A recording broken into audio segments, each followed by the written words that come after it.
ప్రపంచ కుబేరుడు టెస్లా అధినేత ఎలాన్ మస్క్ చరిత్ర సృష్టించారు. ప్రపంచంలోనే $600 బిలియన్ సంపద కలిగిన ఏకైక వ్యక్తిగా మస్క్ అవతరించారు.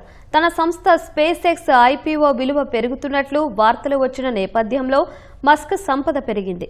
ఒక్క రోజులోనే $168 బిలియన్ పెరిగి మస్క్ నికర సంపద దాదాపు $677 బిలియన్ ఉన్నట్లు ఫోర్బ్స్ వెల్లడించింది. 2020 మార్చి నాటికి $24.6 బిలియన్ ఉన్న మస్క్ సంపద 5 ఏళ్లలోనే $600 బిలియన్ చేరుకుందని ఫోర్బ్స్ పేర్కొంది. ఇప్పటి వరకు ప్రపంచంలో ఏ కుబేరుడు ఈ స్థాయిలో సంపదను ఆర్జించలేదని వ్యాఖ్యానించింది. స్పేస్ ఎక్స్ లో మస్క్ కు 42% వాటా ఉంది. ఈ కంపెనీ వచ్చే ఏడాది ఐపీఓకు వెళ్లనుంది. తొలుత $400 బిలియన్ ఎక్స్చేంజీ మార్కెట్లోకి రానున్నట్లు ఈ ఏడాది ఆగస్టులో వార్తలు వచ్చాయి. అయితే ఈ సంస్థ $800 బిలియన్ విలువతో ఐపీఓకు వస్తున్నట్లు కంపెనీ ఇన్వెస్టర్లు కొందరు ఫోర్బ్స్ కు వెల్లడించారు. ఈ వార్తలతో మస్క్ సంపద అమాంతం పెరిగింది.